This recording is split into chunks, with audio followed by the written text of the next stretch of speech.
Hello दोस्तों, Hindi स्टोरिया channel आपका अभिनंदन करता है। कहानी सुनने के लिए आपका धन्यवाद। कहानी पसंद आए तो लाइक और सब्सक्राइब जरूर करें। बिना देरी किए चलिए कहानी शुरू करते हैं। भारत देश के एक छोटे से गांव की यह घटना है। एक युवक ने अपने जीवन में सफलता प्राप्त करने का दृढ़ संकल्प किया था। बड़ी लगन और धैर्य के साथ उसने एम.ए. तक की शिक्षा प्राप्त की थी। शिक्षा की समाप्ति के बाद उसने नौकरी खोजना प्रारंभ किया ताकि पारिवारिक जिम्मेदारी का निर्वाह हो सके। इतनी अच्छी शिक्षा प्राप्त करने के बाद भी यह उसका दुर्भाग्य था कि उसे कहीं काम नहीं मिला। नौकरी की तलाश में जगह जगह भटका, खूब प्रयास किए, किंतु हर स्थान से उसे निराशा ही प्राप्त होती थी। लेकिन अच्छी बात ये थी कि युवक ने मात्र किताबी शिक्षा ग्रहण नहीं की थी, अपितु जीवन में धैर्य कैसे रखा जा सकता है, इसके सूत्र भी उसने हृदयगम किए थे। अतः आशावादी बनकर वह हर परिस्थिति का सामना करने लगा और उसकी खोज लगातार जारी रही। और इस कार्य में उसका आत्मविश्वास उसे बल देता था। फिर तो जहाँ चाह की इतनी उत्कृष्टता हो, वहाँ राह को 7 समंदर पार करके भी आना पड़ता है। एक दिन वह काम की तलाश करता हुआ एक सेठ के बंगले पर पहुंचा, जो बहुत बड़ा व्यापारी था।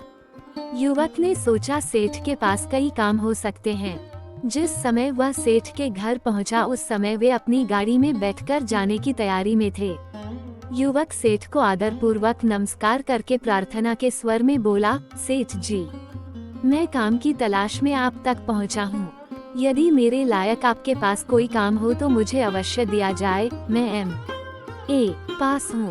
सेठ ने एक गहरी दृष्टि युवक पर डाली और उसकी उत्कंठा व मजबूरी का एहसास करते हुए बोले, एक काम करो, ये जो सामने पत्थरों का ढेर पड़ा है, इन्हें उठाकर इसी बगीचे के दूसरे कोने में रख दो।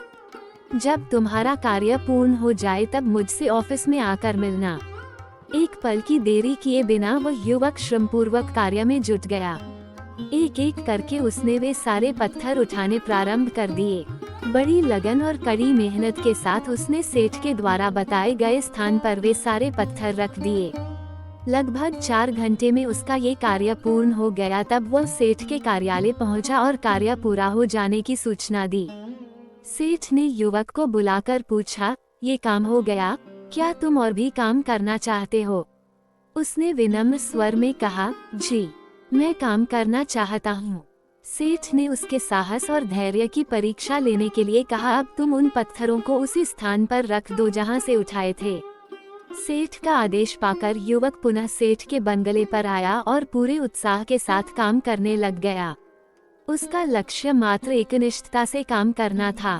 काम क्या है, कैसा है, इस ओर उसका तनिक भी ध्यान नहीं था। वह पूर्ण लगन के साथ कार्य में जुट गया। शाम तक वह काम पूरा हुआ और वह ऑफिस पहुंचा। सेठ ने मुस्कुराते हुए कहा, यदि और काम करना चाहते हो तो कल आ जाना। इतना कहकर सेठ ने उसे 100 रुपये दिए। दूसरे दिन भी ठीक वही कहानी दोहराई गई। आज भी युवक को उन्होंने वही काम बताया और उसने उसी धीरज से काम पूरा किया। चाहे काम का कोई सिर पैर उसे समझ में नहीं आ रहा था, फिर भी वो प्रसन्नतापूर्वक परिश्रम करता रहा। सायंकाल सेठ ने पूछा, क्या और काम करना चाहते हो?